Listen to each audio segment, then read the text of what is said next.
Hello and welcome to this episode of Superhero Ethics. Friends, we spent a lot of time over the last couple months building the road to The Batman, and now that it is fully available to people who don't want to see it in theaters, Paul and myself are talking about The Batman. We're talking about Pat Bat, we're talking about the Riddler, we're talking about all the different kind of interesting ethical questions this movie raises, and continuing the ethical conversations we've been having about who is our Batman and how does this Batman fit into all those larger conversations.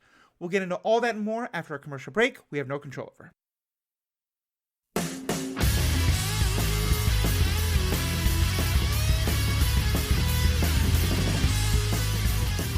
Welcome back. I'm Matthew, your host. I'm joined by Paul Hoppy. Paul, we got there. We have watched an awful lot of Batman properties, the good, the bad, and the ugly to get here. What do you think? What's kind of your overall thoughts on The Batman? Well, I went into it with low expectations, and I was going to say something quippy about how it should just be titled A Batman, because there are so freaking many Batmans these days. It's so true. But I kind of feel like it earned the title of The Batman. I actually think this is the best Batman movie, live action movie, made. And I actually think it's the most well-crafted superhero movie I've ever seen. And I've seen basically all the superhero movies. That's not to say it's the best in terms of if it's not the story you're after, it's not the pacing you're after, whatever, cool. But just in terms of the actual art and craft of filmmaking, I haven't seen better. Yeah. And that's interesting because we're not a movie review podcast. We're mostly going to be talking about the kind of, is this our Batman, the ethics, the questions of justice and vengeance. But I am really interested in your perspective on that because I'll say I felt fairly differently. I felt like this was a fantastic 2-hour Batman movie that then had another hour added on for reasons I can't possibly understand. And to me, I thought like the writing, the writer's concept of I think this is my Batman more than almost anyone else, possibly the most my Batman. I love this version of Batman. I love this version of Bruce Wayne. I love this version of Gotham and the Riddler and all these things. I didn't think it was a very well put together movie. I thought it had not quite Zack Snyder level of like self-indulgent pan shots, but almost in terms of just like these long moments where the camera would tell us what we needed to know and then just stay on it for 5 more seconds. I thought the whole third act was just really kind of weak. I will say, though, and I know you said that you watched it at home and you could like take a break for bio and things like that. I watched it the first time in a theater, and I was just bored senseless by the last hour. Watching it today at home, where I knew a lot more like what to look for and kind of how to be set up, and I could like check my email while we were getting like one more fight scene in the Madison Square Garden stand-in that I didn't really understand why we needed. Like, that made it a lot better for me.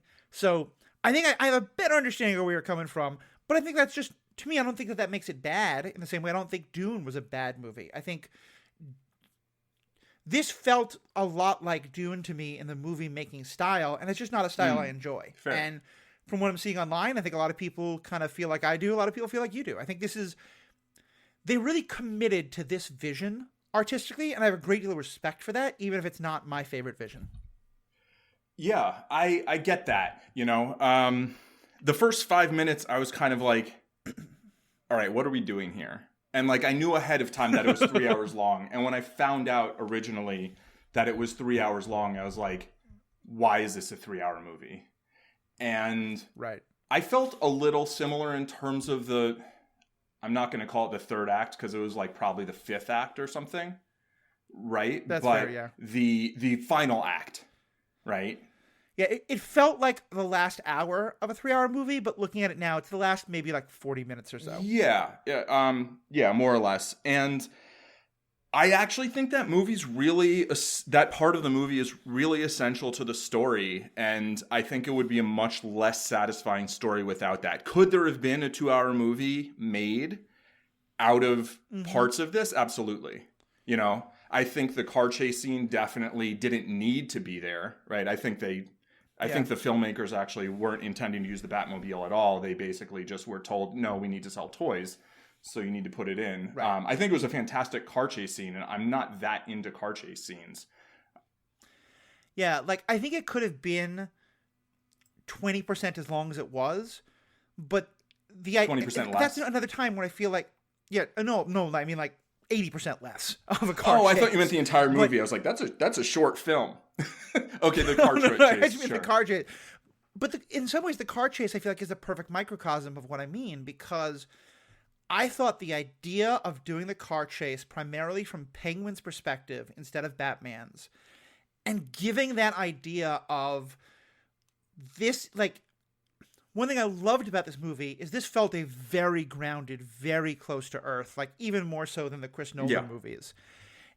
And so having the moment where Penguin feels like he's gotten away, and then because you see the ball of fire, and then you just see the Batmobile come through it, and all you're really seeing is the look on Penguin's face as he sees it. Like, that's one of the most brilliant, like, shots in any Batman property I've ever seen.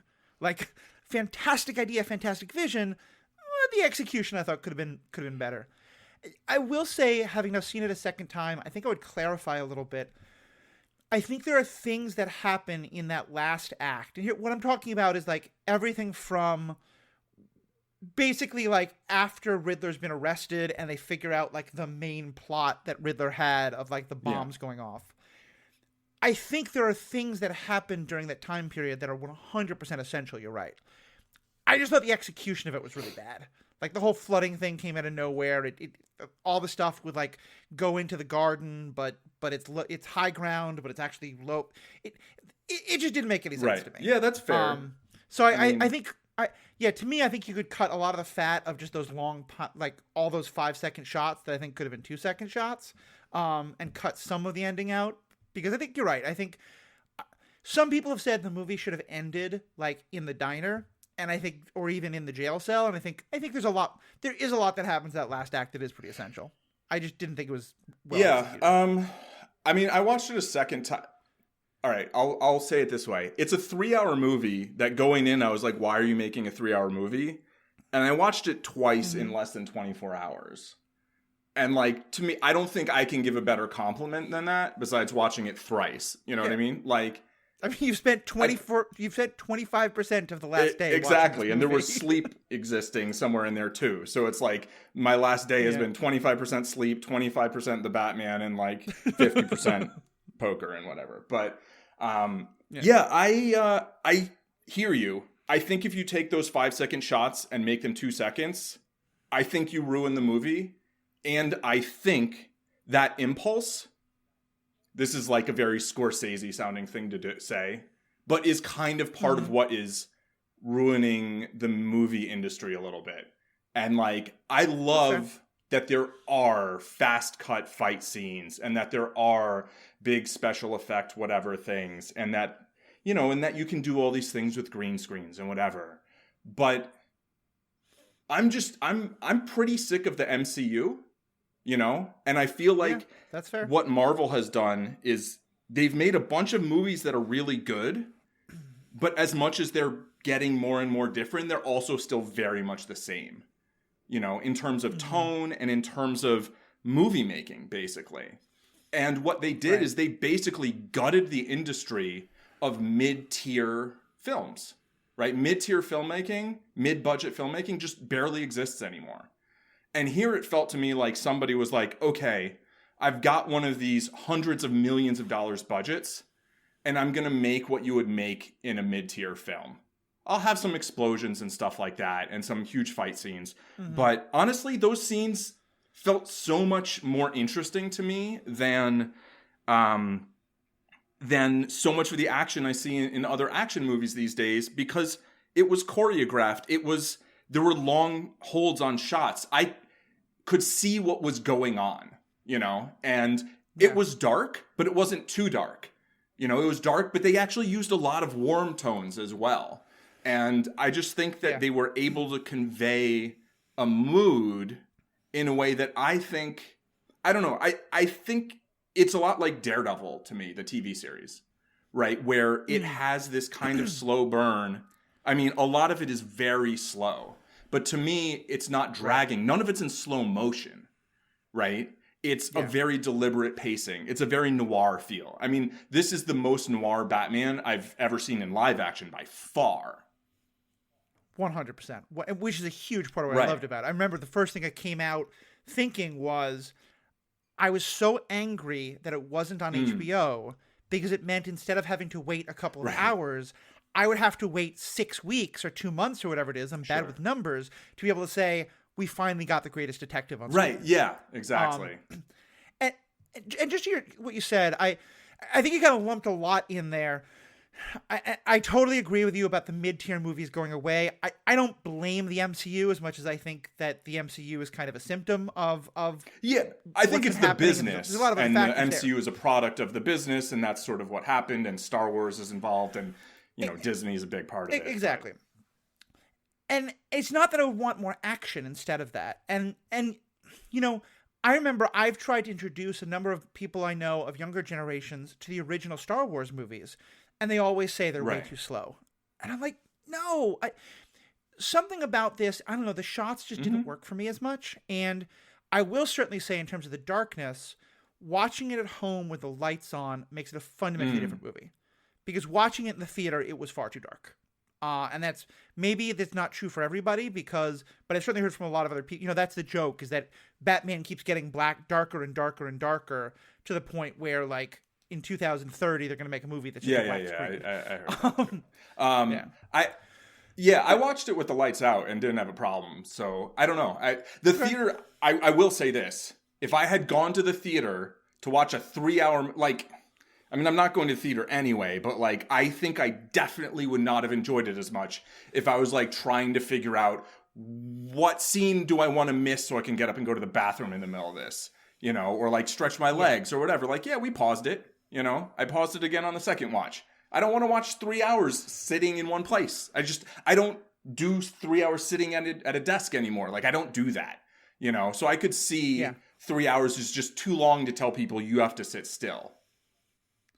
And I think that's part of why I felt like I got so much more out of that last part than I did the first time. Because, I don't have a good sense of time. And so you get to this great, confrontation with Riddler, and Riddler figures out that Batman isn't on his side. And I was like, oh my God, this is so brilliant. What a great way to end the movie. And I'm like, cool. Also, that means I can stretch my legs now. And I don't have to go to the bathroom because I'm not drinking anything and I'm getting pretty thirsty. And then it's like, oh, wait, what? We're still doing this? We're still doing this? Okay, Riddler's plan has been, wait, why are we spending 30 more seconds watching these two ride off on motorcycles together? Wait, we're still watching them on motorcycles together? So yeah. Anyway, so putting aside the film critic part of it, I think we're starting to touch already on some of the stuff we really love. Let's talk about kind of the themes of the movie, because I think one of the reasons why you and I both love Batman is because of the different themes that the Batman story can get into. And one of the conversations we've had throughout this whole series has been, which Batman is it? Is it, all the combat toys Batman? Or is it, rich boy ninja Batman? Or is it greatest detective Batman? Or is it emo brooding Batman? Or is it all the police are corrupt and how do I fight crime Batman? How would you describe kind of the overall theme and tone of this movie, and how do you feel about it? I think it did all of those things, first of all. Yeah, it's kind of I kept naming them and being like, oh, this movie did that too. It hit all those notes. You get 3 hours. Hopefully, if you don't put half the movie in slow motion, you could get a lot done, right? The thing that I think set this one apart from all the others, and why I actually like it more than The Dark Knight even, it had a detective Batman. He was straight up a police consultant, Sherlock Holmes, Adrian Monk, Temperance Brennan, Bones, a consulting detective, basically, who also was an action hero ninja, rich boy, but he would go in with Gordon and look at a crime scene, with the police there, which there's a lot to say about that, right? But he, and Penguin made the joke oh, you guys are the two world's greatest detectives, back an insult. But I think this Batman is not the world's greatest detective yet. But to me, this showed sort of the journey of how someone went from being this very vengeful angry and scarred rich boy who put on a costume to go beat up criminals at night to becoming very much exactly my vision of Batman. It's really interesting because I think one of the things that often comes up is, where does Batman fall on that kind of like anti-hero, vigilante hero scale? I think this movie goes further into Batman being a vigilante who is very much an anti-hero, all the way to him becoming more heroic, more just like a straight up rescuing people hero than I think he's been in any property I've seen on screen, except maybe animated series. And yeah, in some ways, this to me feels like a very different take on an origin story, but it is to me fundamentally an origin story because it is how he goes from being I am vengeance to I am Batman. And I kind of really like that. I like the idea of showing him not being the good. And they did so much of that, like not just with the whole I am vengeance scene, which I was really uncomfortable with, but then I got where they're going with and I loved. But even just things like there's a moment where he's like running through a building to get out and he opens a window and there's a he's on like not a cliff, but like a ledge, and he pulls back because he's so afraid. And I was like, I've never seen Batman be afraid. In Christopher Nolan, the whole thing is like he conquers his fear and then puts on the suit, which I get is a fun take. I love that he's put on the suit. He's been doing this for 2 years and he's still overcoming his fear. Like, I just thought that was such a brilliant way to show that. Yeah, and it's like he's never done this before. He's never base jumped off in a squirrel suit or whatever, like they had in the first episode of Falcon and the Winter Soldier. Where it's like, and I thought that was a cool way of doing it too. It's like, oh, that's a thing that actually exists. People do that. And like, it did not go that well. Like that was one of the maybe 2 times in the movie I laughed. I don't usually love movies that I don't laugh that much, and I thought that was hilarious. I'm like, oh, he just totally wiped out. That's very embarrassing, Bruce. But like, yeah, it's showing that, he had fear. Although, he claimed that he wasn't afraid to die, but it's like, that doesn't mean that you don't have this, like, just adrenaline, like, oh, wow, that's, your body, right? Your amygdala or whatever responds to it. And he's just not done that bit before. But that more of his fear comes from, like, losing people or whatever. And that, that comes up again later. But, yeah, this Batman very much doesn't start off as, this experienced Batman. I also, in terms of origin stories, like, thank you for not showing us any pearls, Yes. No Martha's pearls. Like, you can talk about things like we know, like, and so the fact that they didn't feel the need to do that, there weren't any flashbacks really of Bruce as a boy, right? Like this, it felt very grounded in the present. They talked about the past, but they talked about the past the way you experience the past in the present by talking about it, watching a video or whatever, seeing pictures, not by like being like, oh, let's go on a tour. They did this kind of cool thing, and I think this may be part of what you were thinking in that, like, what are they doing in the first few minutes, where,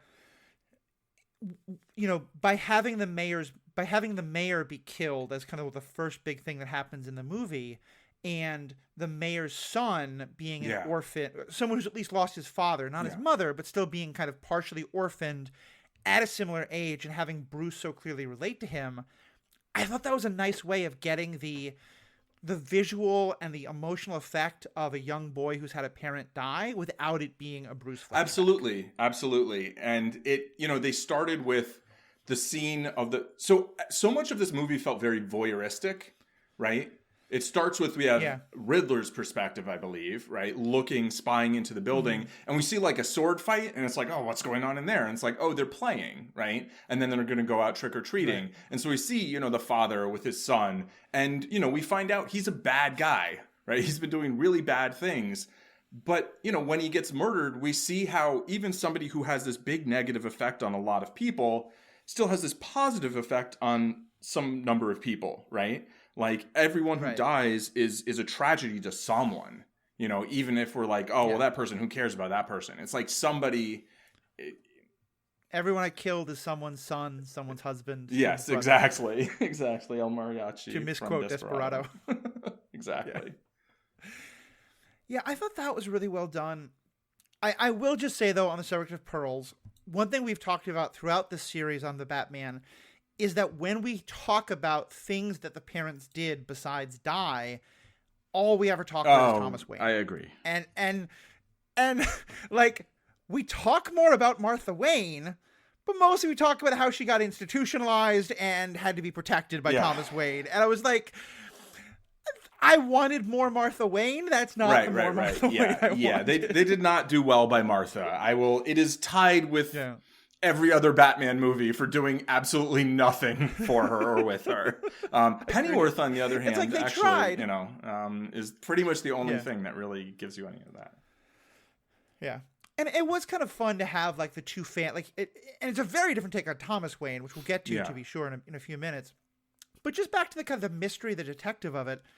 I think also this is something that the second watch helped me, because the first time I was torn because on the one hand they showed him being a detective, but I didn't really understand, because Riddler is basically like, you didn't get it, you didn't understand.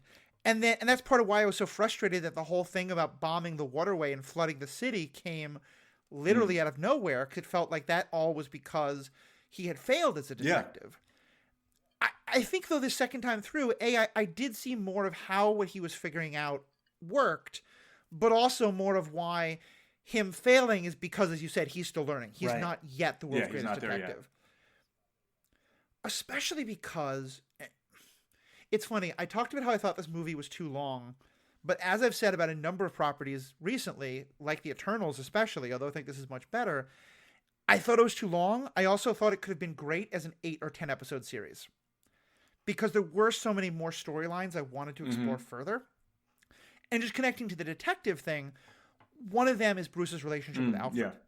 And we'll get to that in a bit, but I did really like that so much of the detective work was Alfred helping him connect the dots, and Alfred helping him do the cipher stuff. And like, to me, it's kind of a like, Bruce isn't the world's greatest detective yet, but the team of Alfred and Bruce are very good detectives. And Gordon, it's...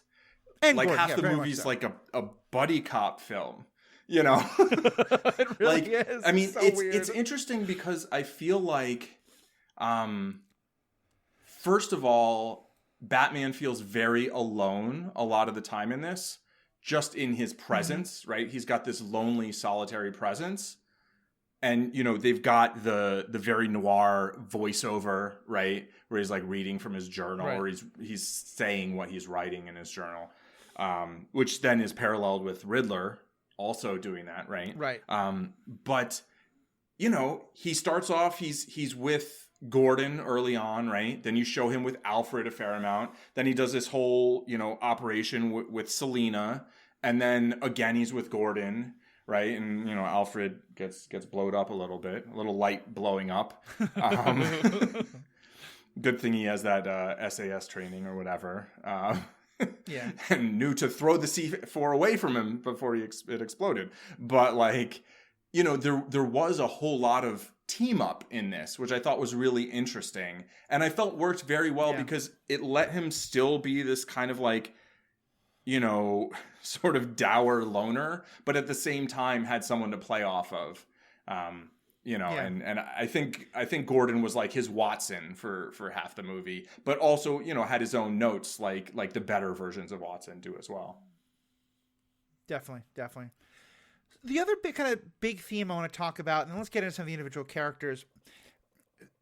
He starts the movie by saying, I am vengeance. And this is something I think we've talked about a bunch in other versions of Batman. I think it's the strongest representation of it is oddly in one of the only movie I think that we didn't really talk about, which is the animated movie Mask of the Phantasm. Actually, there's a lot of animated movies, but this has always been a theme for Batman, and I think it's a similar theme to Daredevil. It's a similar theme to Punisher. It's a theme Daredevil and Punisher argue about, which is, what is the line between vengeance versus, for lack of a better term, justice, but I'm using that term with big quotation marks, where it's the kind of idea of retributive justice, at least as I would put it. Kind of.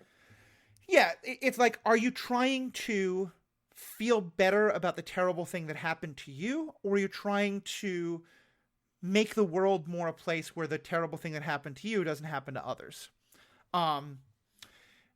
So what?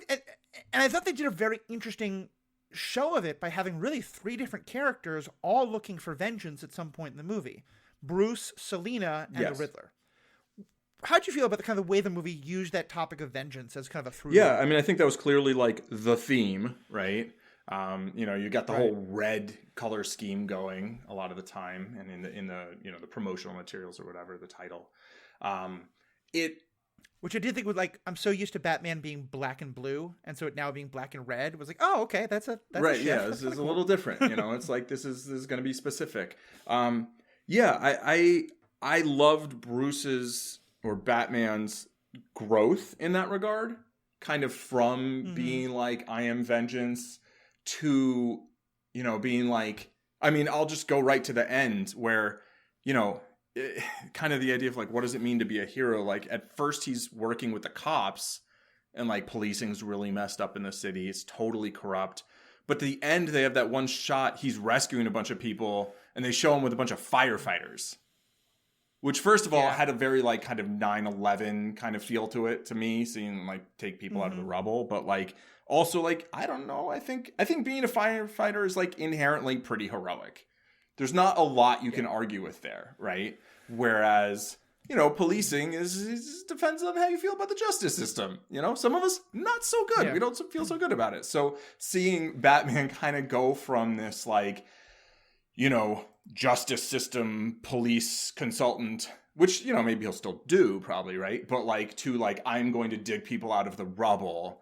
And like that's like this more meaningful thing to do. It's not about punishing people. It's about saving people, helping people.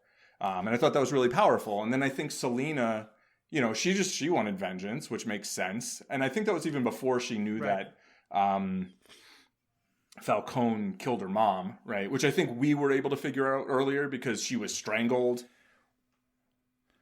Well, no, I think she knew that Falcone killed her mom. She didn't know that Falcone killed her best friend. I think she didn't know that Falcone killed her mom in the beginning. I think she knew her mom got killed. I don't think she knew that Falcone strangled her himself. Okay, that's certainly possible. Yes, she definitely wanted vengeance against Falcone, right, from the beginning. But I think in terms of, I don't think her plan was to kill him. Her plan was to rip him off. And then she found out that he killed her best friend, her friend. Or I don't know. I got some vibes. Like, was that just like a roommate? Or like no, there's definitely been a lot of talk that they were possibly more than friends. It definitely felt that way. I think that I think it was one of those things where I think you can 100% read it that way. I'm sure there's a lot of fan fiction already written about it that is, to me, totally legitimate. I've heard a lot of people. My wife was pretty loud about this, and I agree with it. I wish that they had just gone ahead and made that canonical, but yeah, I think it's either way. It was definitely someone she had very strong feelings of connection to, and yeah, it's funny too because at first her vengeance is more for the cop, but then she realizes like that. I think it's when she hears the tape that she has of the cop and Falcone that it becomes vengeance against both of them. Right, exactly. And I like that Batman saved him. I mean, even though he's obviously a scumbag, right? But like, that's what he does. It's I have to try. Like, I'm not here to kill people. Even if maybe chasing the Penguin on the highway when I could have just found him at his club someday later, like, might have resulted in the deaths of dozens of people in some huge pileup. Maybe they all survived. Who knows? Those truck drivers are not doing well. But also, how does Penguin's car not have any airbags? There are cars that are, if it was an old enough model, there are cars that don't have airbags. But yeah. And how did he survive that? But whatever. Also true. I did like the part where she was like, he has to pay, or I want him to pay, and Batman's like, but you don't have to pay with him. Like. Yeah, like in some ways, when he stops the cop from falling to his death, I feel like on some level he's saving Selina more than he's saving the cop. Like he is preventing the death of the cop, but also he's preventing Selina from becoming a murderer. Literally in front of another cop too, by the way. you know? Yeah. She did just commit attempted murder, so it's good she tries to get away. But like I feel like Gordon I remember the could second overlook time... that a lot easier than, you know, Yeah. than The actually, yeah, it's like when you have a body, it's like, you know, there's what are you gonna do? Oh yeah, he tripped and fell off the roof. But like, I did like actually how he shows up. You know, she's there with him, and he has these scratches on his face. But like, you know, we don't see that she did that, but obviously she did that, right? We saw the nails. Yeah. Like, I felt like there were a lot of details that were implied, but that they didn't have to show us. Mm-hmm. The other thing I really liked about the Bruce and Selina kind of discussions over vengeance was, like, I did think, again, this is kind of where I wished it was more of a series. Like, he goes from being, I am vengeance, I'm going to beat the absolute living crap out of these people on the subway, to, no, Selina, you can't do it, pretty fast. Well, but it's not like he was killing people on this. Okay, sorry, go ahead. Finish. Right. Well, but I mean, he's literally saying, I am vengeance. Which again was a fantastic scene. Once you know that that's not actually the vision of Batman. Yeah. Like if that was going to be the Batman at the end of the movie, I wouldn't have liked it. Yeah. Yeah, that's not my Batman. Yeah. But it wasn't the filmmaker's Batman either. It wasn't Bruce Wayne's Batman. But where I was going with, to me, the scene where Bruce basically wants to use Selina to gather information towards his vengeance, but is utterly uninterested in what Selina actually wants, to the point of like getting mad at her when she doesn't, like, she kind of does her own thing a little bit and she calls him out on it. I thought that was a really good scene. And a really good, for me, I think one of the traps that Bruce Wayne can fall into is where he is so focused on taking care of people writ large that he doesn't really pay attention to individual people. And you pointed out, I think, that Batman, the original, the animated series, is kind of the exception there. It does a really good job of showing that he has real compassion for individual people, not just sort of humanity at large. And so I thought him having to realize that she wanted vengeance in a different way for different people than what he wanted, to me was a really powerful way of showing part of his growth. Yeah, I agree. I also think that they had a lot of scenes of, you know, and these were some of those slow 5-second shots that held for a while, but like him looking at the boy, you know, the mayor's son, like that guy who's complaining about, you know, I feel like he was complaining about health insurance, or like that, you know, what goods, you know, this social programs if they're not actually, you know, what good's a safety net if it doesn't catch anybody, basically, right? Like saying that, like, you know, you've got these things that are supposed to help, but like if they don't really help, you know, we've got a problem. Right. I may have said to my partner in the movie theater, we get it. He sees himself in the orphan. Please move on. So I didn't enjoy those 5-second shots as much as you did. But again, that's a film thing. What do you think about the way the Riddler's idea of vengeance was coming from? And how it plays into all of the story? I mean, the Riddler feels like a very unfortunately real person, maybe a lot smarter than most of these people, but you know, and then the Riddler gang, basically, which wasn't a gang of people he hired. It was a bunch of people he met online in some, you know, private chat room, private Facebook group or whatever. I mean, not Facebook, but like, I mean, they were literally lonely, angry white men with guns who'd been radicalized on the internet. Like, as you said, there's completely like, that's straight out of headlines. And the thing is also, you know, a lot of them are very anti-cop, right? Like the Boogaloo Boys and whoever are like very specifically anti-cop, and these were too, right? Riddler was talking about the pigs will have me or whatever, right? And and so that felt very accurate to that very unfortunate, you know, reality of our world. And the thing about that whole thing is that generally people do have some legitimate points about how messed up the world we live in is. And often they're angry at a lot of the people responsible and then take it out on a lot of the people not responsible. And that to me was sort of, that's why after I thought about it more, I felt like the end made sense. In the beginning, I was thinking of Riddler as this like very surgical, I'm just going to kill these people because they are the people responsible, you know. But the fact that there are unfortunately so many people who are angry at a lot of the people causing the problems, but then are just like, but I just want to kill a lot of people. It's horrible, right? You know, but it's a reality of our world, and it felt unfortunately like, yeah, I could see that, you know.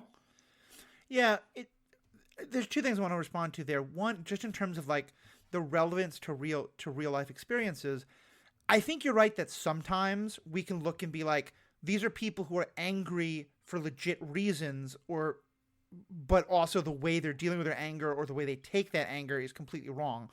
There's also a lot of people who are angry because it's not a white yeah. I'm not talking about, like, the white supremacist faction, which even then, I think a lot of those people are angry about a lot of things that people should be angry about, but they're angry at the wrong people. Right. They're angry about the economic failures. They're just blaming the immigrants instead of the government. Yeah. Like, and same way, kind of like a lot of the kind of super sexist, misogynist ones. Like, I think there's, again, it's hard for me to kind of relate to that, but certainly the sort of the anti-government, the anti-cop, certainly something we can talk about a lot. And again, to be very clear, we're not for a moment sort of sympathizing with or justifying any of the mass shootings. That's the whole point, though. We're talking about, like, I can understand how someone would get radicalized listening to this person. Not sympathize with it, but understand it, and that's what parts it makes it so terrifying. And just to be super clear, and like white supremacy, awful, misogyny, awful, patriarchy, awful, right? Just to be clear, right? But also, you know, everyone's oppressed in some way, but not by the people who are more oppressed than them. It's by the people who are less oppressed and have more power. And, you know, Riddler here was going off after the people at the top, but then he was like, well, you know, enough. And I think you helped put a finger on another thing that I didn't like about the ending the first time I saw it, which was, I thought Riddler was doing this very interesting job of, he kind of wanted to be Gotham's defender. He wanted to help Gotham. And I love all the stuff about him identifying with Batman, and we'll get to that in a bit. And so after seeing all that, it didn't make sense to me why he'd be like, okay, cool. Now that I've like helped Gotham see all of its problems so that Gotham can get rid of all these people as I'm helping them do. But by the way, I'm going to go Ra's al Ghul. I want the whole city to die in a flood and mass shootings. I think now, hearing what you say, and I kind of was getting that as I was watching it the second time, I do get that maybe that's kind of the point. I still find it hard to believe. And I kind of feel like you needed especially because this is his plan all along. I think if it had been, he has that confrontation where he realizes Batman doesn't agree with him. He's not on the team with Batman the way he thinks. And that's what pushes him to go, okay, I'm not going to try and rescue Gotham. I'm going to try and destroy Gotham. I think I would have liked, that would have made more sense to me. But you're right. I definitely think that the progression he goes through is one that's unfortunately very real and very, in that regard, very believable. The one last thing I'll say about kind of the Riddler's idea of vengeance. First of all, him saying I am vengeance, one of the Riddler people saying I am vengeance is a great nod. And I think we'll get into the idea of like how much Batman inspires these folks, which we'll get to in a bit. But I also think, you know, we've talked in the show a little bit, and there's certainly been a lot of controversy on other discussions about the movie The Joker. And you've talked about a number of people, show. I think. Yeah. I've certainly talked about it. Yeah. Paul, you and I don't fully agree on that, and that's fine. But certainly a lot of others have made those points. And in some ways, what Riddler does at the end here is kind of similar to what Joker does. And a lot of people who are very angry, a lot of people who are very defensive about the Joker movie have made the point, why aren't we as angry at this movie? And I think the difference is, at least for me, that in the Joker, I felt like the movie was kind of making you sympathize with a character who would turn to violence like that. Whereas this movie, I think very clearly is not doing that. It's very clearly making him the antagonist instead of the protagonist. Like, to me, if this movie had Riddler as the protagonist, I would be just as upset about it. And to me, I'm not trying to open the debate about the Joker as much, but I feel like they had to be aware of both the movie The Joker and the discussions it had caused, because it felt to me so similar that it felt like this screenwriter was Matt Reeves was kind of trying to be like, I want to make a similar point, but from a very different perspective than what the Joker did. Yeah. Personally, I'll sympathize with anyone. Like, I don't see it as some sort of like sympathizing with someone doesn't mean condoning their actions. You know? I think that's a better way to put it, is I feel like I can definitely sympathize with anyone. Yeah, I felt like the Joker movie somewhat condoned the action. Oh, okay. I didn't at all. But we don't have to get into that. But yeah, I think I mostly strongly disagree with most of the criticisms of the Joker movie. I certainly see where people are coming from. I don't really feel like it had the intention that a lot of people have said, but I can certainly see how it could have the effect that people are worried about. Right. So, you know. Well, and either way, though, do you think that scene in this movie was in some ways like not necessarily like entering that debate, but then it, like that Matt Reeves probably had some of that discussion and that movie in mind as these scenes. I have no idea, but it does feel to me like a different take on a similar theme. You know, I don't know. I know some of the stories that this was supposed to kind of be inspired by, but I haven't read too much about the actual, you know, process of coming up with a story. And honestly, for me, like, movies being particularly influenced by the reception of other movies is something I really don't particularly like. So, you know, that would almost, I mean, I like sometimes an occasional nod, you know, like, you know, and there was a bit of an Easter egg here where like something said like hush, right? And it's like, well, that's a Batman villain, you know?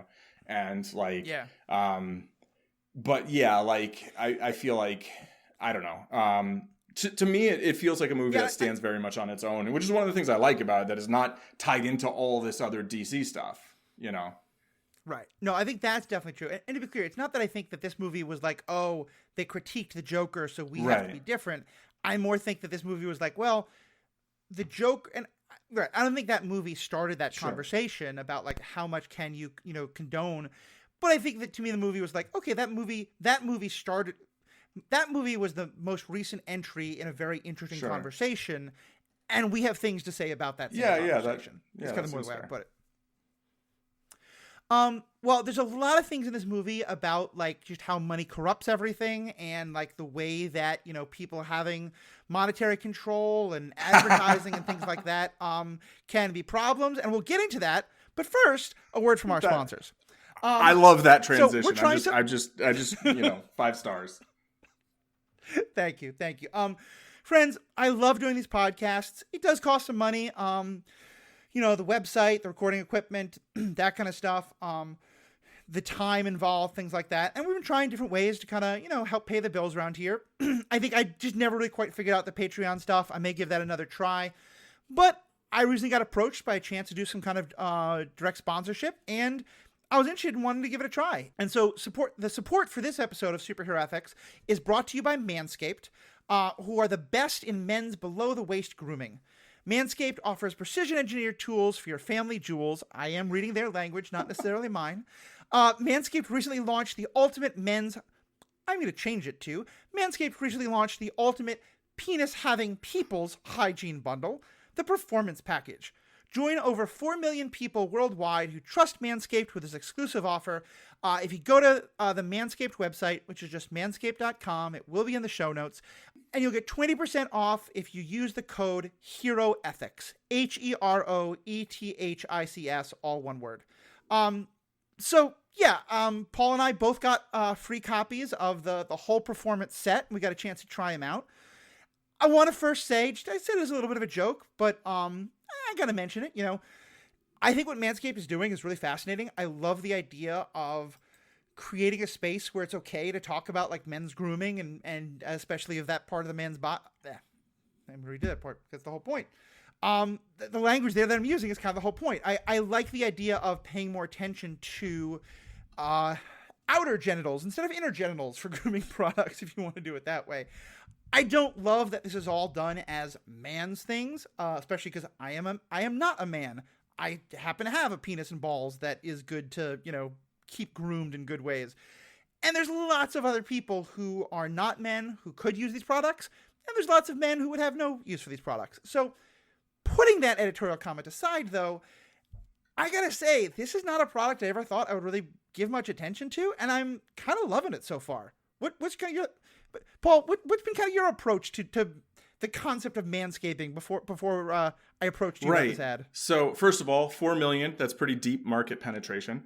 Boy. I mean, stay for the puns, right? Or leave for the puns. I don't know. You can cut that and put that at the end. The first time I will remind you that your mother's listening to this. I was going to remind you of that.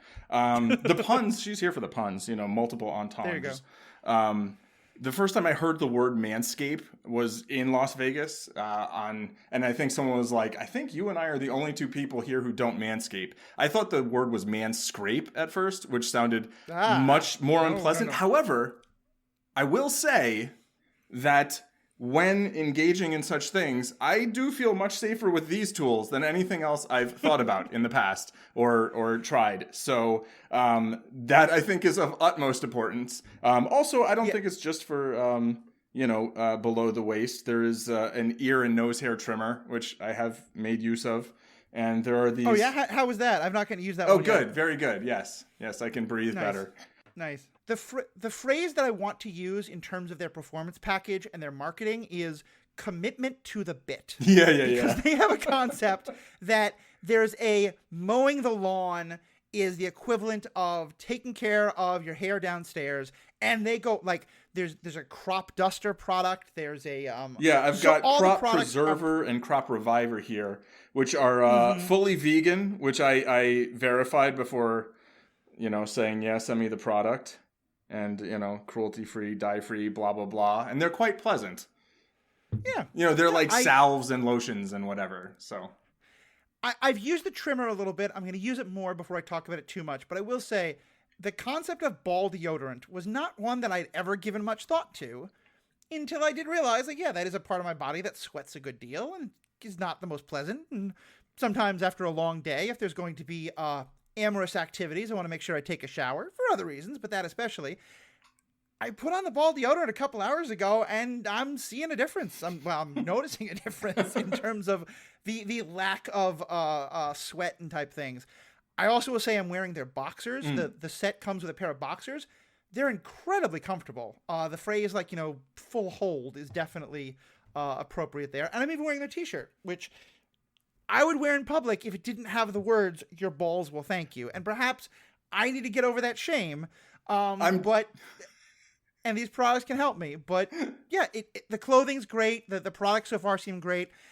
I'm really glad I got it. I'm really excited to kind of try out some more of the products. And we'll be talking about it a good deal over the next couple of weeks. And so I hope others will give it a try too. Yeah, I definitely will wear the shirt while playing poker. Like, it definitely feels like a while playing poker shirt. Yes, yeah. I think that's very appropriate. Yeah. I think it's very appropriate. So yeah, listeners, we always want to hear your thoughts, but if you have tried products like this in the past, if you tried Manscaped products, we'd love to hear your own experiences with it. And if you haven't, check out their website, manscaped.com. You get a whole bunch of great different products in that performance package, and you'll get 20% off if you use the code HEROETHICS, HEROETHICS, and all that information will be in the show notes. So we'll give more detailed reviews of particular products over future episodes. But now, back to our regular story. Which happens to be the least well-groomed Batman in cinematic history. Yes. And we're going to dive into the characters themselves. We'll talk about the Batman. And on the subject of grooming, I thought what they did with Batman's eye makeup was so brilliant. Oh, yes. Because on the one hand, it's Robert Pattinson. This is like the actor who put emo actors on the map in a whole new way. The emo look he looks fantastic in it, as numerous people of all genders who find Robert Pattinson type people attractive have definitely confirmed. My own spouse was very loud about this as we were leaving the theater. I was agreeing with her, didn't mind, but quite effusive. And so putting him in the black eye makeup makes total sense. But then also, and I really hadn't thought about this till Arthur pointed it out, every single Batman we've seen on screen, at least since Michael Keaton, has been wearing black makeup. Because if you look at the cowl, the flesh that's under the cowl is always black. They just never acknowledge it in any way. And so here it was like, they're not actually saying that Bruce Wayne wears more makeup than any other Batman, but they're reminding you that all these Batmans wear makeup because Robert Pattinson looks damn good in the makeup. It made me feel sad that we never got to see Brandon Lee as Batman or as Terry McGinnis or someone. I think he would have been. I think actually they were gonna cast him as something. Anyway, but yeah, because it was very evocative of the Crow to me. Yes, very much. The hair kind of falling in his face the way it did. Yeah. And like in many ways, like, the Crow is kind of thought of as like one of the first goth movies. Yeah. So what else did you think about Pattinson's particular interpretation of this character? It was so understated in a way that I really appreciated a lot of the time. I felt at points he was kind of trying to do a little bit of a Christian Bale accent as Batman. There was a difference between the Bruce Wayne voice and the Batman voice, but not a huge difference. And, it wasn't like too growly. There wasn't a lot of Bruce Wayne. Yeah. I think Riddler kind of nailed it when he was like, they don't understand it, but this is the real you. That line was so good. So good. That line was so good. And yeah, just in terms of the performance, I felt like, all right, get ready for it. I felt this. Well, can I just say first a little bit more on the Bruce Wayne part of it? Yes. I noticed that Alfred says 45 minutes into the movie, is there going to be a Bruce Wayne sighting? And I realized, oh yeah, we haven't seen Bruce Wayne at all. Right. And I think it's kind of perfect because to me, what the movie is about is this is before he's figured out that he has to have a Bruce Wayne persona to go out in public. Exactly. So we see very little of Bruce Wayne. We see him talk to Falcone and like almost no one else. Right? Like, does he even have a conversation with anybody else besides Alfred as Bruce Wayne? The mayor kind of talks at him. She tries Bella to talk Real to him and he basically ignores her. Yeah. Right. Yeah. And it's very clear he's a loner. Right. Exactly. He's I mean, here's the tagline for the movie when you look on HBO. It says, Robert Pattinson stars in the dual role of Gotham City's vigilante detective and his alter ego, reclusive billionaire Bruce Wayne. So the two things there that I love are that they say detective in the actual description, right? And then they say that Bruce Wayne is the alter ego, right? And that Batman is very clearly the dominant personality, basically. Yeah. Even though obviously they're not different personalities the way, Moon Knight, but... Right. And Riddler gets that, and then also Selina Kyle gets it in a somewhat different way. At the very end, I forget the exact line she says, but excuse me, she's kind of explaining why she's got to leave, and there's a little bit of like, should she stay because they might have some kind of relationship, and I forget what he says, but she kind of says like something like, "There's already someone else." No. The line's just too good. He looks at the bat signals up in the sky and he looks at it and says, "Oh, I forgot. You're already spoken for." Yeah. And it was like that whole thing of like Batman's relationship with Gotham and with being Gotham's savior will always come before any relationship he has with a love interest. It was just so perfectly said in that one line. Yeah, exactly. Yeah, it was, you'd actually written it down. I was like, no, we're going to say this line exactly as it was because it was too perfect. Yeah. Oh, yeah. I do have it in the notes right there. That's all right. So, but back to the original thing. Yeah. So, tell me more about your thoughts on Pat Bats. Right. Robert Pattinson. At one point, I was like Bat Widow because he's got those like shocker things on his wrists. Oh yeah. Taser. But yeah, I would say the movie is riddled with good performances, and none of them are like really over the top. It's weird because this movie reminds me a lot of Batman Returns. Because, of course, first of all, it has Penguin and Catwoman in it. Mm-hmm. And second of all, it very much feels, that movie felt like a big budget art house film, right? And this feels the same. It doesn't feel the same type of sort of art film. It feels more just like a noir, right? But like it feels like it is very much interested in the act of filmmaking as a means of telling a story rather than sort of the convenience of telling a story. But I felt like this one, as opposed to, when we did Batman Returns, we were talking about this movie about Penguin and Catwoman that, also had Batman. And this one felt like it was so immersed in the perspective of Batman, to the point of like literally just the camera angles, the number of times he's spying on people and you see through like, the goggles or whatever it is. And, it was so Batman centric. And the Penguin was also in it, and Catwoman had a very significant role, right? But it just felt very different. And the performance felt so understated to me, but in a way that really worked to me. It really did. There was not a moment where I felt like it's funny because it's funny because only a week or two ago, I watched all of the Robert Pattinson Twilight movies. I'm going to be doing an episode about them pretty soon. I will say, if you want to really fall in love with Robert Pattinson as an actor, Google Robert Pattinson talks about Twilight. Because apparently at some point he realized that enough teenage girls and teenagers of all genders would riot if they made a movie without him, that he could do whatever he wanted. He's like on the Twilight publicity tour ripping on the movies.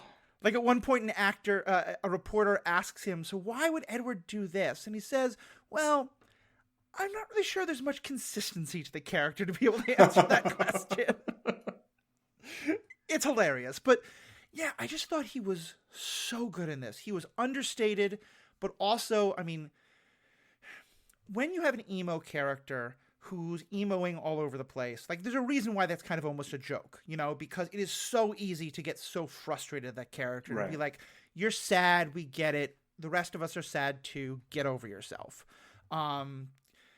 He never quite crosses that line. He comes really close to it. Like the conversations he has with Alfred, like Alfred has just woken up from almost death. So and he's like, you lied to me. You lied to me. Oh, no. I so wanted to smack that boy across the face. He's so mean to Alfred. It's horrible. But I so believed it. Yeah. And I believed where it was coming from. I think this is my Batman. Yeah. I love Christian Bale. I love the animated series. I like Michael Keaton a lot. I connect to this Batman so well. Yeah. Well, it's like, and I think it's so much. No, go ahead. So much with the writing, and as you said, the cinematography and all that. Like even just, it's funny when you're talking about all the other details of it. Sorry, I'm going on for a while. No, it's fine. Yell at me, but all the things I'm wrong about.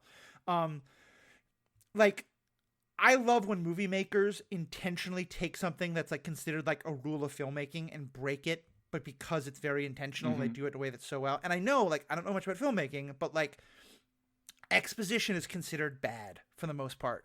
And having just a voiceover of exposition is often thought of as like death for a good movie, for what would have been a good movie.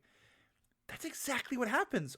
So much of his diary entries are straight up exposition, telling you what's happened. And it's brilliant because his voice, I think the way he reads it, you're hearing the emotional content as much as you're hearing the exposition itself. And it worked so well. Yeah, it's really hard to pull that off, And I do think that that is another thing that is just so noir, where it's because in noir, like you have this detective who often, I mean, it's not always a detective, but you have this usually single principal character whose perspective you're following most of the time. And often they are very quiet, right? They're not often the character who's talking a lot, right? And so having that kind of inner monologue, where here we have a device for that, he's not talking to the audience, he's writing in his journal. So I think it plays a little better to modern audiences than it would otherwise, right? But if he delivered that poorly, like the whole movie might suck, it would definitely suffer. Agree. And to me, one of the reasons that The Brooding doesn't get in the way is that he doesn't sulk. You know, there aren't scenes of him just sitting there doing nothing. He's kind of always doing something. He's trying to move forward, but there's that brooding emotion that he's carrying with him. So it's something he's carrying with him to go do something, as opposed to, you know, these extended scenes of sitting around and you're like, why isn't anything happening in this movie? Oh, it's Twilight. That's just how it is. Oh, okay. Yeah. You know? No, I mean, the abusive relationship happens quite a lot. Like, it's not like right. I have not seen all the movies. I did not subject myself to that. I was like, oh, a vampire movie. I'll see it. Wait, when does the vampire movie start? Never did. Actually, the last movie is a vampire movie, and it has nothing to do with the rest of the Twilight movies. Yeah. It's kind of fun. Yeah, I never got to that. I didn't get that far. Or it's a superhero who sparkle movie. It's not a vampire I have one thing I want to say about the Alfred thing. Just because he starts that scene, and I'm expecting, like, are you okay? Oh my goodness, you lied to me. I'm like, oh, it's so wrong and exactly what he would say. And then they talk a little bit, and then he holds Alfred's hand, you know? Yeah.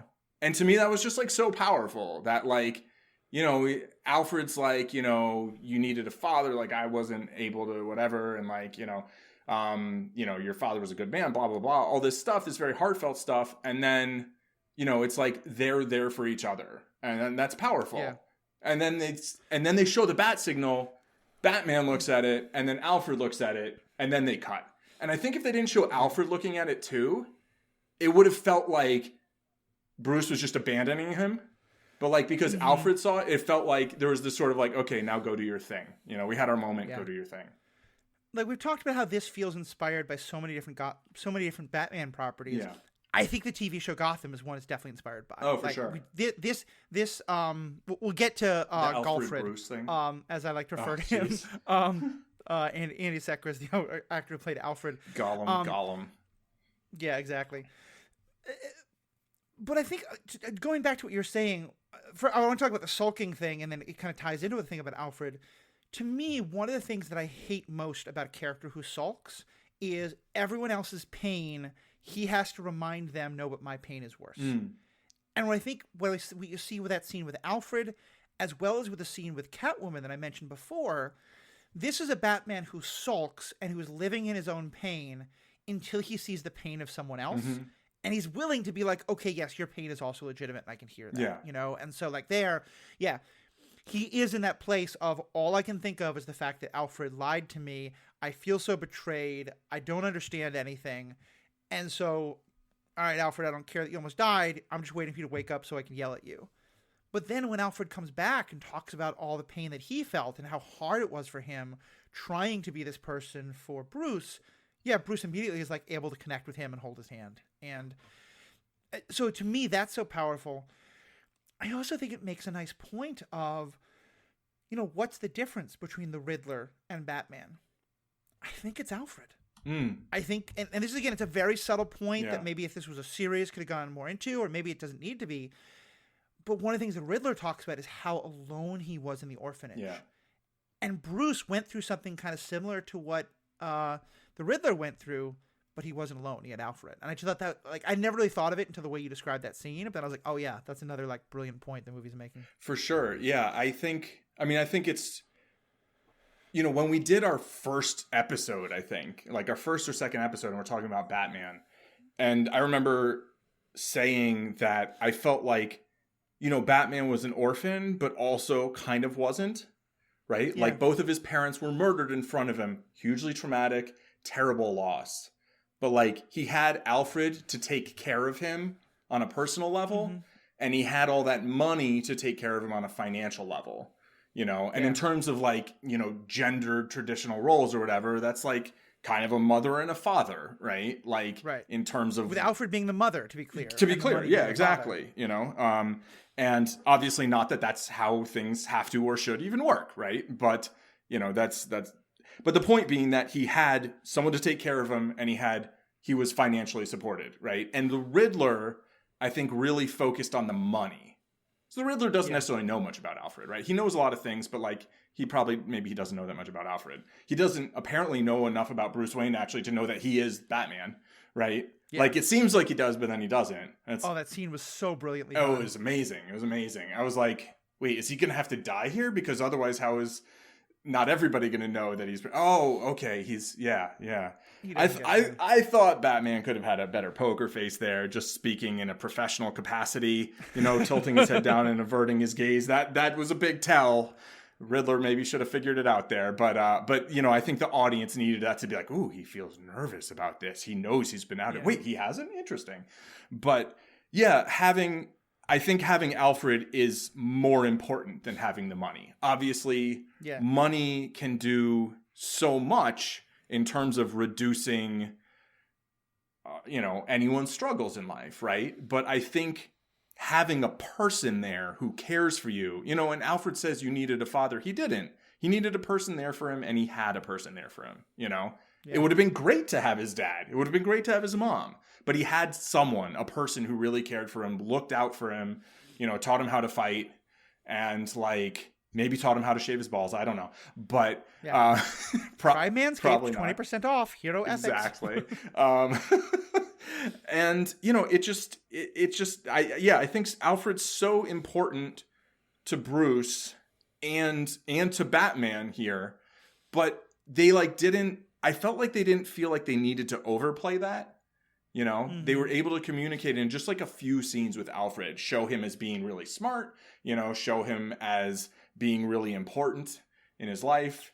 And then instead of killing him off, they just blew him up a little bit so he could spend the rest of the episode the rest of the movie in the hospital. I will say I preferred this as a movie.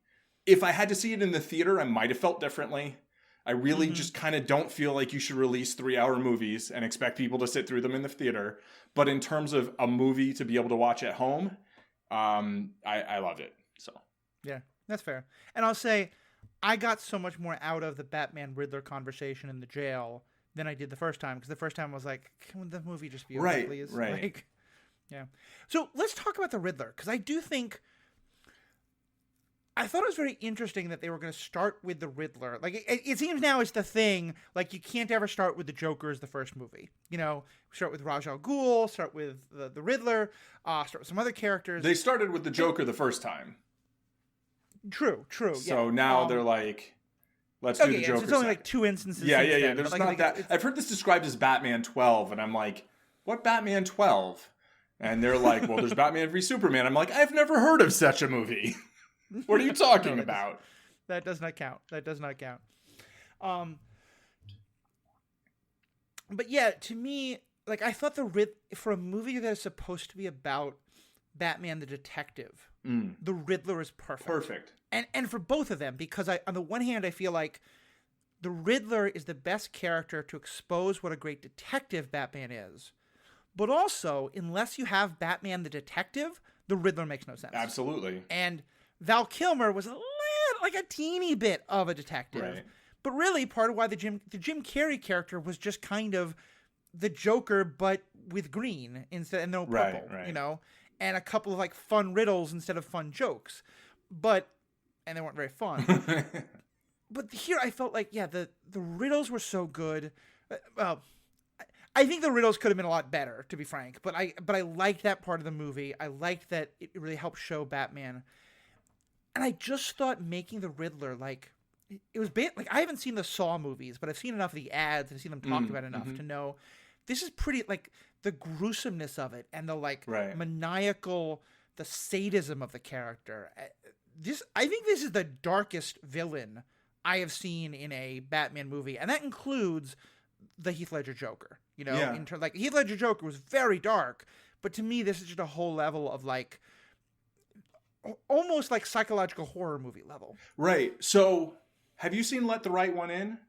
Or Let Me In? I haven't. No. Matt Reeves directed the English language adaptation of Let the Right One In, which was a Swedish novel that then there was a Swedish movie. I've only seen the Swedish movie.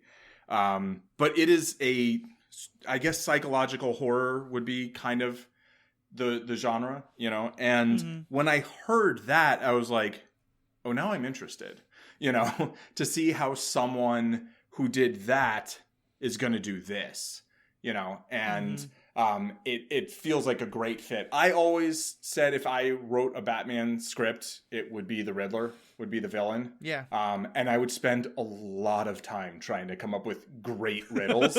I thought the riddles here were better than Riddler's riddles usually are in most of the animation, and certainly like Batman 66 and all that stuff, you know? And then they kind of alluded to other things like the cipher that we didn't really, I think, get to really have a chance. You know, we had no shots on goal on that. You know, some of them I'm like, oh, this is the answer. This is the answer. And then, you know, but you know, I think, yes, Riddler is the perfect villain for a Batman who is, you know, my Batman, who's a detective.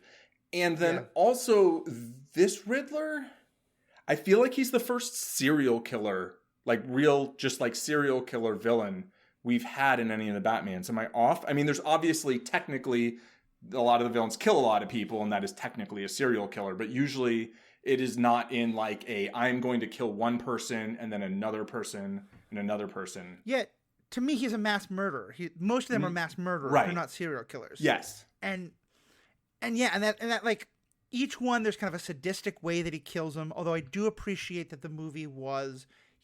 I can't watch the Saw movies because of the level of gore. Right. You know, and like here, like my understanding is in the Saw movies, you would see the rats eating the face. You would see the head flying across the room. Here, the camera turned away from those. I mean, the rats. You knew exactly what the rats were doing, and it was horrifying, but they didn't show you the gore, which I think actually makes it more horrifying. It makes it more horror and less gore, right? Like, yes, exactly. And more psychological. It's your brain is picturing what's happening off screen, pictures what's happened. There was a lot of, it's not tell, don't show though, because they're showing some stuff, but it's like a lot of things are implied. I thought Annika's death being like, you just see her face briefly dead, right? Mm-hmm. But then hearing her get murdered, I thought was so much more powerful. It was very upsetting, you know, but like, I feel like I don't really need to see another woman get strangled to death on screen, you know, like, and then when that like played into then the Catwoman getting, you know, or Selina, when, you know, her father is attempting to murder her, but like that choice, you know, to be like, we're not going to show this, because it's like, we're going to show this by, you're going to hear it and picture it, and you're going to see Selina witnessing it, even though she wasn't there, right? And you're going to see Batman witnessing it. And like, you're definitely going to feel like, oh, I want to kick that guy off the ledge. Like, I definitely, you know, could get behind just shooting Falcone in the face, right? But it's like, but is that the way to go? You know, it's like, it's understandable. One can empathize. Yeah. It's a choice I have mixed feelings about, because I have heard from a number of women creators who still found it was like gratuitous, really painful. And I'm not a woman. I don't have that experience, and I 100% want to honor that. Mm-hmm. I've also heard from a number of creators of all genders, but especially women, who talked about, that it was much better to hear it, not see it. And seeing especially Selina becoming kind of enraged about it was a nice kind of power balance of, you're hearing a woman being, you know, these horrible things being done to her without her having power, while also seeing this very powerful woman like wanting to react to it. Yeah. And I thought that was good. So I thought that was a really interesting choice that I really enjoyed, the way you not enjoyed. Right. You know, appreciated really the choice. It added. Just back to the Riddler, though, the other thing I thought that was so inspired about the Riddler, and you're right, made the whole third act so important, was this idea that the Riddler thought that him and Batman were teaming up. Right. And especially because, it was just so well done, and you know, I hope that we are now at an age where superhero movies can be considered just like any other movie in terms of nominations. And granted, all nominations are silly, and I want pretty much nothing to do with the Oscars after the incredibly racist and misogynistic ways they've been treating Will Smith. If you want what I mean by misogyny, check out some black women creators who've been talking about this, and like all the black noir, massage noir that's happening in the whole situation, and not understanding why Will Smith did what he did. putting all that aside, Paul Dano's acting performance was just so good. It was where I was going with the whole Oscar nomination thing. And yes, the movie was riddled with good performances. Exactly. And we should get sponsorship by some riddle shop. But so I his performance was so good, and just for me it raises this really interesting ethical question that because here, like, I thought this movie did a great job wrestling with all the questions we've talked about before. But with the Riddler, it also raised not a completely new question. Dark Knight Rises and Dark Knight dealt with it a little bit, but here I thought it was so much more in your face, which is, if Batman is being publicly seen breaking the law in order to punish the people that he thinks should be punished for the sake of vengeance/justice, because at this point in time, he is much more on the side of vengeance. Someone like the Riddler comes along and goes, yeah, Batman has a good idea. I want to help Batman. I want to do what Batman is doing. And he crosses the line that Batman won't cross, in part because I think most of the world probably doesn't realize that Batman isn't crossing that line. Right, yeah, they don't know what he's doing.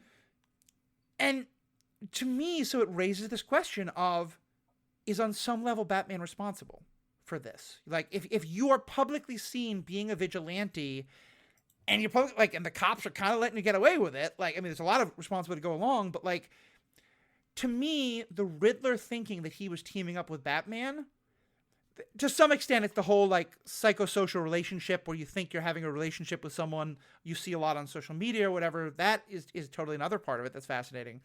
But just the, like, him thinking that Batman would approve of what he's doing, to me, is not out of left field. And it raises some really interesting questions. I'm kind of curious what your thought on that was. Yeah, I'm going to vote not responsible, but, you know, in the way that, like, okay, actions have consequences, but, like, when they have totally unintended consequences that aren't, you know, it's like someone being inspired by something. Like, I think that's something that's going on in their brain. And, like, I don't really like spreading out, like, the blame there, or, like, you know, basically, because something might not have happened if someone didn't do something, I don't think that makes it their responsibility. But I do think that, like, yeah, it does seem like, you know, understandable that somebody might sort of get to that point, you know, right. And I mean, you know, the cops, and maybe that's, like, one of the arguments against, like, openly allowing a vigilante to, you know, like, work with you if you're the cops, is that then other vigilantes will be like, oh, but we were just doing what, you know, like, you know, and what was that group, the Guardian Angels in New York City? Yeah, like, they were vigilantes and they were pretty horrible. And, like, the leader, Curtis Sliwa, I think his name is pronounced. Like, when he ran for office, he was pretty hardcore right wing on a lot of things. And, you know, if I had found out that the NYPD was letting these folks, like, into crime scenes and letting them, like, interrogate witnesses using all sorts of techniques that the cops are not supposed to use, like, not that I'm rushing to the defense of the NYPD under any circumstances, but yeah, I would not love that. Right. I will say that I, you know, grew up in not in Times Square, but, like, right next to it, and, like, I did probably feel safer with the Guardian Angels around. The Guardian Angels? Yeah, that's what they're called, right? Yeah, I think they're called. Yeah, and, like, you know, I felt more comfortable with them around than cops around, but that's fair. You know, really but fair. Yeah, I mean, a lot of, you know, this whole, like, crime fighting thing, you know, I mean, they brag about the biggest drug bust and whatever. And I think, you know, some of the sort of social commentary of the movie is, like, you know, maybe drug busts don't really do anything, right? Yeah. Maybe that's, like, not the way to go about things. You know, Batman as police consultant, it is like, well, you know, is crime fighting the way to go about changing things? Right. Yeah. And I feel like this movie kind of, it doesn't take a stance on that, but it kind of raises those questions and sort of lets the audience, you know, that sort of percolate with the audience. And I think it does. I want to discuss that because I think I have a little bit different take. Okay. But just to go back to the Riddler thing, I think I agree with you that he's not directly responsible. Like, I don't think anyone should, bring charges of criminal negligence against Batman for the murder of these people. Like, the family shouldn't sue him. I guess to me, it's more a question of, when you ask the question of, is a vigilante, ethically justified or like morally acceptable, or like whatever language you want to use to get to the question of like, can a person be a hero while they're breaking the law to be a vigilante? I think part of what you have to do is look at like, what are the positives that come out of it and what are the negatives? And I guess to me, what the movie reminded me of is that one of the potential negatives is the idea that other people are going to also want to take the law into their own hands for their own ideas of what is justice. And that part of why we're okay with Batman doing it is because he has this moral code. Mm-hmm. And when others, so there's a question of like, if you're doing it without much, but you're inspiring others to do it without a moral code. Yeah, I guess to me that it becomes part of the equation, and it doesn't mean that I think now Batman is on the other side of the line and like he shouldn't be doing Batman things, but if there's a sequel to this movie, there is. I would kind of want. They're going to make 3. I'm sure there's going to be. Okay, 3. Yeah, makes sense. Trilogies always. Yeah. I would love to see a little bit of Batman trying, since he knows he's a public figure, like trying to kind of let people know a little bit more about the code that he has in some way, or like something to having some recognition that that Riddler's actions would probably not have happened without Batman, and that he doesn't want that to happen again. Yeah. I would say might not have happened without Batman, because someone can say, oh, you inspired me. That doesn't mean they necessarily weren't going to do the same thing. But yeah, no, I think you make a lot of good points. I started to laugh because when you said that Batman makes this clear, I was picturing those PSAs in Homecoming that Captain America does. And I was picturing Batman doing those, and woo. Yeah. So you're thinking about beating up bad people. Exactly. Isn't he a, national fugitive? Yeah, he is. Yeah, I forget the other points I wanted to respond to, but I thought there were a lot of good ones. Okay. Oh, right. Yeah. In terms of like vigilantism, like taking the law into one's own hands, like, I don't know. I guess I always have to just come back to the point that I don't care about the law. I don't really care about moral codes either. I just think people do things, and either those are things that I think are good things to do, I agree with them, or the things I think are bad things to do. A lot of what Batman does, I'm like, yeah, that's a good thing to do. Why don't you go do that? And a lot of the things Riddler did, pretty much all the things Riddler did, I was like, yeah, that's not such a good thing. Like, he had all this information. He could have made all this information public. Yeah. And like on a national level, right? Like go to major news station. Like, he had proof, he had evidence of a lot of things. I think. I mean, he does have some evidence about what happens when people take the journalistic route to try to expose these stories. That's true, but that was a journalist who wanted to expose it himself. Right. Like, I'm just saying murder shouldn't be your first solution. That's what I'm saying. Yeah. Yeah. I think that's very fair. And I think this is a larger issue, but it's also kind of the underlying theme of like this entire podcast. So I want to at least comment on it. To be clear, it's not that I think like law equals good and breaking law equals bad. It's more that I think like, for me, a fundamental rule of a society is that there are limitations on the use of violence. Mm-hmm. And that to some extent there are like socially prescribed ideas about who gets to use violence under what circumstances. And in our own society, as in probably most societies, but especially in our own society, I think those laws are pretty dumb right now, and I think the wrong people are getting to use it and are using it in all sorts of terrible ways. But I still think, to me, when a character says, I am going to make my own decisions about when to use violence, my ethical hackles get raised. I'm sort of like, you're going to have to prove to me that I can be okay with that. And to me, the idea of the code is the code isn't perfect. I think we've talked a lot of times where codes can be too rigid. Mm-hmm. And like, certainly I think I'm on record as saying like, don't murder is a much more understandable code than don't kill, especially when you're using violence that can be lethal. For sure. Which, by the way, I thought I think the potential deaths caused by Batman in this movie are lower than in any other Batman movie I've seen. it felt like they tried really hard. And I know Pattinson actually said he wanted to highlight that the technology that Batman was using were non-lethal. Right, yeah. Which I really appreciate. Yeah, and that's another reason that like maybe you could have done without the chase scene. Yeah. Because that was like the one thing that was like, I don't know. Yeah. But like, yeah, no, totally. I mean, he had some things that were supposed to stun people. He was, he was catching people with the hook, the grappling thing. It did seem like there was a very big effort. I also know that Pattinson had a lot of input in the costume design, and it's the most flexible Batsuit that they've used in any of the movies. And you could really tell, like, he could really move in it. And I think, or whoever the stunt double was in a particular thing could really move in it. And he asked Christian Bale, do you have any advice? And Bale was like, make sure that you can relieve yourself in the middle of the day, like, and just, I mean, like I said, they showed Pattinson without his shirt on a lot. And I think a lot of fans, myself included, were not complaining about that. They basically showed his back. Yeah. And there's a couple scenes where, like, from the front as well. Okay. He's in good shape, but like compared to Batfleck, Batfleck looked like he could compete as a muscle builder. This and Christian Bale, Christian Bale was much more like muscled. This looks like a guy. This looks like a person who's lean, which I really liked as a different version of Batman. He looks more like a martial artist to me, not like a weightlifter. I think it's very fair. Yeah, not like a puncher.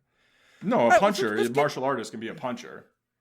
Oh, yeah, not a weightlifter. Literally, he didn't look like he had a bunch of show muscles, which is usually what they do when they get these people in shape. They get them to try and build up these show muscles, right? And then they have them emaciate themselves so that their skin is tighter to the muscle. And then they oil them up, and that's how they have them look. But like here, it looks like, oh, that's a person who engages in regular physical activity of a violent nature. And he's got more practical muscles than like, oh, I've got big biceps. Like, yeah, I guess for grappling that's useful, but I think that's true. But I also just think he has a thin build. Yeah, he's for sure. He's not someone who like just look like he's never going to be someone who would be an effective. He'd probably be a very effective bouncer as actually getting people out of the club, but not as the deterrent. Right. Yeah, but I mean, like he could have put on another 20, 30 pounds of muscle, but like it's just unnecessary. Sure. Yeah. So let's get to the other kind of, I think, big ethical question that this movie deals with that I think we've talked about a lot, that a lot of folks have wanted Batman to talk about more, and I certainly am one of them, that I feel like this movie really does take on front and center. And as you said, and I think I may think it has more of an answer to it, but it's this idea of like, if you're super rich, is a better way to fight crime by beating up poor people who are doing crime. It's an exaggeration, obviously, to some extent, or to use your money for like philanthropic causes and like trying to like make the world better. And I think it's so interesting because on the one hand, like the mayor directly calls Bruce Wayne out, like not the person who becomes mayor, Bella Real, and says like, you could be using your money to do so much more. And like, again, in the terms of like this movie being a part of the discussion about Batman, to me, that storyline is very much in part inspired by that critique of Batman of like, why doesn't he use his money for these things? But also, we find out that Thomas Wayne tried to do that, and it was a complete failure. Yeah. And so I kind of love that. I love that it's raising the question, but also saying, but also rich people throwing money at causes actually doesn't generally do a lot of good. Yeah. Yeah, absolutely. I thought that was a really nice sort of inclusion and kind of subtlety to the story. Is just like, yeah, we're going to talk about like, you could do more of this, but like, it's not necessarily just automatically going to work. Right. Like, yeah, maybe funding an orphanage or something, or there's maybe very specific things you can do that can be very helpful. But, ultimately it's like, well, or you could like raise taxes and, like just requisition that money, although maybe then all the billionaires move out of Gotham. I don't know, but like maybe not. But it's tax the rich. Anyway, go on. Yeah,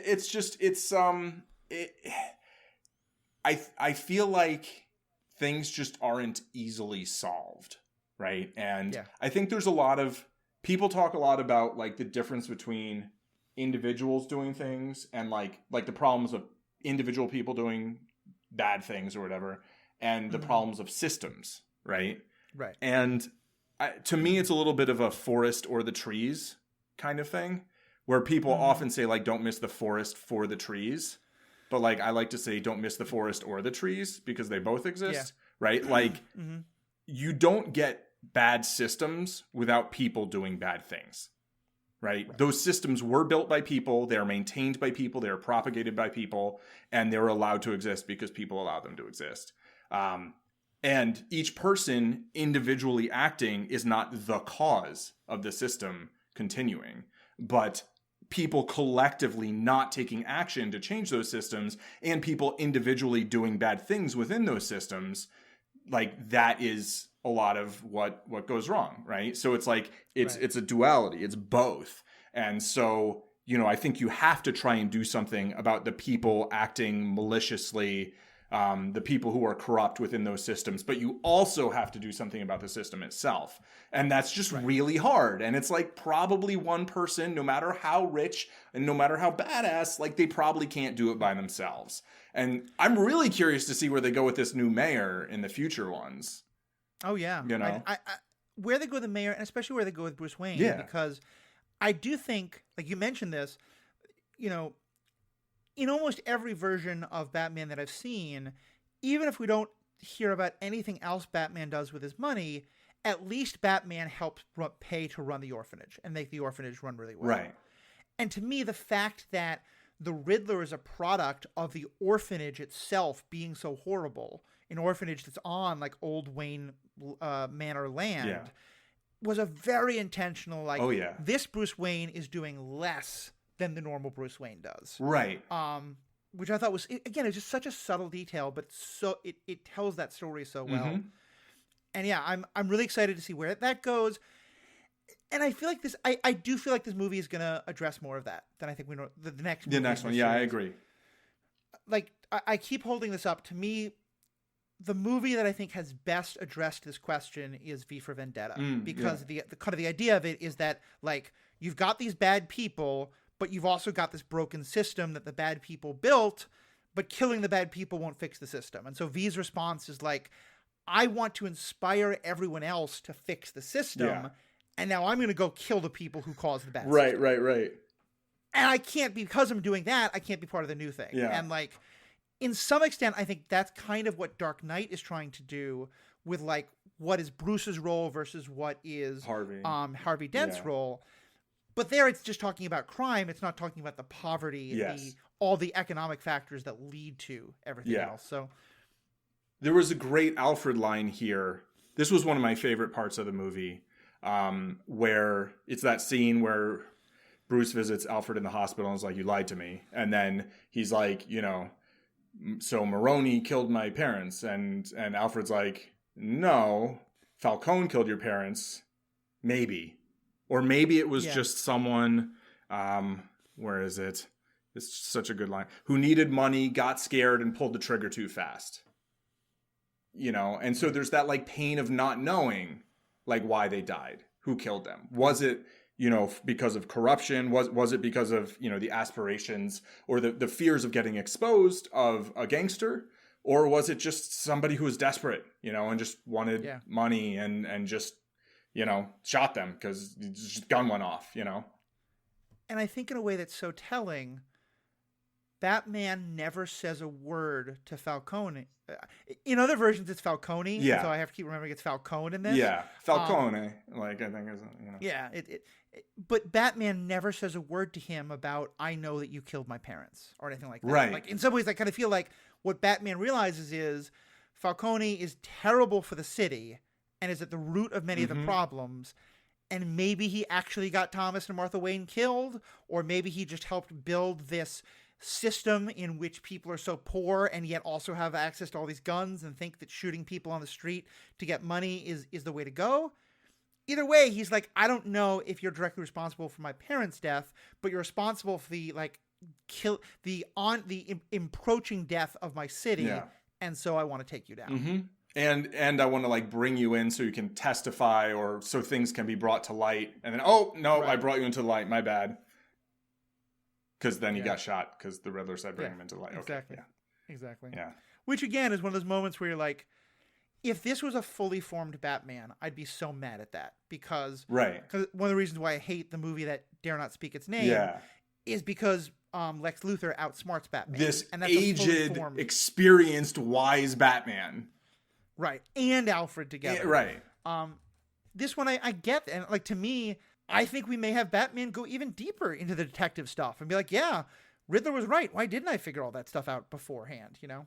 So that'll be fun. Yeah, for sure. Yeah, I really hope that we continue to see more growth, because I felt like we saw a lot of growth here. And I don't need that growth to be like, oh, should I keep being a superhero or not? Or like, I feel like he learned some things here that I hope will stick and won't get re-examined. But I think there can still be depth and growth and sort of further maturity.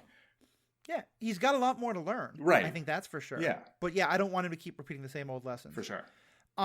We've got a lot longer than, well, not that I knew we were going to go a long time, but we're approaching almost the like hour and a half, we'll probably be 2 hours mark. So I don't want to go too much deeper just because we talked about the character. I don't know if there's too much to say from an ethical standpoint, but I just have to say John Turturro as a mobster is just, at first I was like, oh my God, no, he's born to play this role. He was so, it's a different take on a mob boss, but he was so good at it. So good. I don't have that much to say. I mean, Falcone's a really bad dude in this. Like, you know, I mean, out of all the people, he seems the one who's just the most willfully, you know, I mean, he's the mastermind villain behind everything. Yeah. Who then gets murdered by the other mastermind villain who's behind everything else, who's basically, you know, Kevin Spacey's character in Seven. Right. Which I think this movie did deliberately draw some from Seven. But yeah, John Turturro, he's just one of the best actors ever. And I've seen him, I feel like every time I see him, he's John Turturro, but he's also so different at the same time. Like, I feel like he changes so much without changing, like, I don't understand. You know, because there's some, like, Colin Farrell was allegedly also in this movie. I did not see Colin Farrell. I guess I heard his voice, but I saw a character named the Penguin, and who's 1000% my Penguin. Right. I mean, he was fantastic, but like, I felt like Colin Farrell disappeared into that role, right? Here, John Turturro doesn't disappear into this role, but somehow I feel like he's got a little bit of a shtick, but his shtick plays so differently in different circumstances. You were talking about why hasn't he been cast as a gangster more? And I think he was in The Sicilian, but that's like a 1987 movie that, you know, was one of Mario Puzo's less popular or less well-known things. And he was in Miller's Crossing. He played a bookie and a very pivotal character in that, which is, to me, peak Coen Brothers. But like, he really hasn't played a lot of gangsters, and he's just so good. And like the scene, it's funny because in both this and Batman Begins, there's a scene between Bruce and Falcone.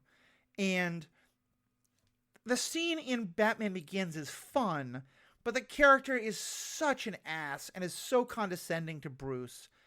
Here, he really feels like the crusty uncle who's going to tell you the way the world really is. And you know he walks on the wrong side of the tracks, but he's got some wisdom for you that your parents are never going to tell you. Yeah. And his whole scene with Bruce, I 1000% bought why Bruce believes him hook, line, and sinker. Absolutely. And he does a great job of like mixing truth, but also being like, I'm going to really paint the blame for your parents' death on this other guy. Yeah. It's like, do I know? Such a well done scene. Yeah. He's like, do I know for certain? And he's like, it just looked that way to me. You know, and like, so he's not even claiming to know for sure, but he's like, hey, this is what happened. You know, I mean, you put the dots together. You know, I think that's often a more effective way of convincing someone of something, is to kind of like lead them to it to make their own conclusion. But like, I thought that was very powerful. I want to just say, you mentioned V for Vendetta earlier, which I think, when I think about it, I'm like, that's definitely one of the best comic book movies ever made, right? Adaptations from a comic book. And there are very strong parallels between that and this, I think. Did you notice what day this ended on? So the last scene was, it's November 6th. That's the morning after. So, you know, remember the 5th of November. Riddler did. Riddler remembered the 5th of November. That's so. I never figured. I never put that together. Feel that has to be intentional, But can't be it can't be a coincidence, but they never told you that. It's just there. Such a deep cut. And I feel like this movie was really full of those. On the second viewing, there were so many things that I noticed. The first time I was like, wait, November 6th? I mean, I was like, oh. But like, there's so many little things. And I think there's just probably so much more. Like, if I like view, and this is, I mean, I don't know. It's a 3-hour movie. I think I'm going to see several times, you know? Yeah, I think that's true. I think I'm going to fast forward through the fights. Like, it's funny because I think this movie really wanted to not be a movie about car chases and fight scenes. And it may be because Matt Reeves isn't very good at directing them. Because, like, I just thought the fight scene in the, I want to call it Madison Square Gardens, it looked exactly like Madison Square Gardens. I'm going to call it the Superdome because they were hiding from flooding after the levees broke. Also fair. But it was called Gotham Square Center. So. Yeah, I thought that was such a dumb fight scene. But again, it accomplished some needed things, you know, especially in him wanting to be a hero instead of the thing. But anyway, so let's talk about the last there's a number of characters we're kind of skipping past. Yeah. We haven't talked at all about, let's talk somewhat about Catwoman and her kind of motivations. But because it's so tied into Falcone, let's talk about the Waynes. And it is mostly Thomas Wayne, unfortunately, again. Martha is the indirect object instead of the subject. Right, yeah. Like, this is generally it's Thomas Wayne is a hero, or Thomas Wayne was maybe a little bit naive. I've never seen Thomas Wayne be kind of a bad guy before. And again, you didn't watch that much Pennyworth, did you? Well, no, I did not watch that much Pennyworth. Pennyworth came out recently enough, though, that I don't think Matt Reeves watched any Pennyworth. But right, I mean, there are. I'm sure there are comic lines, right? But here's the thing. I mean, was Thomas Wayne a bad guy, or is he a guy who was trying to do a lot of good things and then did something bad? Yeah, you know, I mean, he wanted to give $1 billion to, you know, the Riddler's interpretation is, oh, he did this and then all this bad stuff happened, right? By the way, that reporter, like, do you think that reporter who got murdered had a son? Is it just me? Oh yeah, I think that's definitely a possibility. I mean, I thought that maybe they were going to go there, but then I was like, maybe not. Maybe that's not it. But like, I kind of felt like that was it. But that, and maybe that'll come out later. Maybe it won't. But like, you know, he really should have known Falcone was just gonna kill him, right? Like, you don't ask a mobster to just back someone off. Like, I mean, come on. Like, are you really that naive? Won't someone rid me of this meddlesome journalist thing? Right, exactly. You know, but, but he was also, so he was this kind of complicated character here, I think. You know, somebody who wanted to do a lot of good, but then felt like in Alfred's view, it was because he wanted to protect Martha, who in this is Martha Arkham, not Martha Kane. By the way, Pennyworth is the only thing I think I've ever seen where Martha's like a serious character. And that's one of the best things about it. And maybe we'll discuss that at some point. We'll get into spoilers there, but I guess her appearance is a spoiler, but it's not that big of a spoiler. But like, but yeah, it just, I thought it was very interesting the way they dealt with Thomas Wayne and had that be a little complicated. He's definitely. Yeah. He's not the sort of morally pure character that he's often presented as. Exactly. Granted, it's often Bruce's memory. Right. And like Ra's al Ghul attacks him, but there actually just kind of makes him look even better. Here's the thing, though, and bad guy is the wrong term, but a character who really wants to do good and gets into trouble trying to do good and has to keep going a little bit darker and a little bit darker and a little bit darker till he's maybe intentionally, maybe not intentionally getting people killed. Right.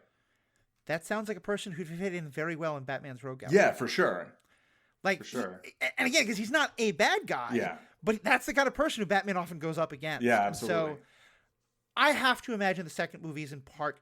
I don't think we're done with the Waynes. I don't either. Or the Arkhams. Yeah. So yeah. We're clearly getting Joker. I don't think there's any way that wasn't Joker. Oh, 100% that was Joker. Yeah. Yeah. Or no, not the very end of the movie, because we have the long motorcycle ride to Anywhere. I'm still bitter about that scene. I love that scene. I don't know. But yeah, it is. I can see, if you've been sitting in a theater for 3 hours almost plus after previews, like, Yeah, your bladder's like, what is this scene for? What is the purpose of this? I loved just the way it was shot. Like, there's so many things about the way it was shot that, when he peels off and he's looking down, and I'm like, he's looking in the rearview mirror, isn't he? And then they show the shot in the rearview mirror where you see her driving off. Then they cut back to him, and I'm like, and scene. Oh, that was brilliant. But to me, it could be they both get on their bikes. Yeah. You see them come up to the intersection, go in different directions. You see the rear view scene. Right. Instead, it was like 20 seconds of them going through the graveyard. That just, anyway. Yeah. That's my to me, it's just, this was a very cinematic movie, in my opinion. Yeah. Oh, by the way, you referenced Dune earlier. I don't know whether that was deliberate or not. If I feel like we mentioned this or not. I mean, when because I feel like I was using Dune as another example of a movie that I think is incredibly well done version of a style I don't like. Right. I think it's also very cinematic in a way that I'm not fond of. It's the same cinematographer. Greg or Grieg Fraser. I'm not sure how it's pronounced. But yeah. Who actually said for this movie, and by the way, Dune, I absolutely loved the production of it. I just don't like the story, unfortunately. But if it was a story I loved, I would have just loved the movie. The music and the music here, I also thought was fantastic. It was very evocative of both the Imperial March and it really was. And Dexter. There was a part that was like very Dexter-ish. I just thought the music was like powerful but not overpowering. That's honestly that's why I put this above The Dark Knight in terms of movie making. Like, just as this is a piece of art. Like, The Dark Knight, the music was so loud and the dialogue was like inaudible at times. And like here, I didn't have to adjust the volume or anything during fight scenes or whatever. It's like everything, the sound mixing was like so much better to me. But yeah, the cinematography, he was talking about inspiration was largely Gordon Willis, who was my father's favorite cinematographer. My father was a camera operator and wanted to be a cinematographer, but then died when he was 41. But so yeah, I mean, I think cinematography always like resonates with me in a, kind of like in an extra way, like not just in like enjoying the visualness about it, but like sort of kind of appreciating the connection. And I will give my Oscar rant now. Also, I thought this was fantastically edited. It was edited by William Hoy and Tyler Nelson. But my rant against the Oscars is I would have boycotted it this year if I wasn't already boycotting it from like decades ago because I just hate it and think it's awful. But like, they got rid of editing. Like, they don't put editing in the name. I'm like, you know what? The editors of the live broadcast should have just edited out the rest of it. I don't know. They should have been like, oh, you're going to get rid of editing, huh? Really? All right. Like, I did an episode with Ashley Coffin and some wonderful guests that she helped recruit on Jaws. Oh, yeah. And we talked about how the editing were 100%. And like, they now, I forget the name of that editor, but like they teach classes on how she edited Jaws because it like it defined so much of how movies were edited for the next 50 years. So, and yeah, I think at that point we're just down. I'm guessing that for both of us, Dark Knight and this movie are 1 and 2.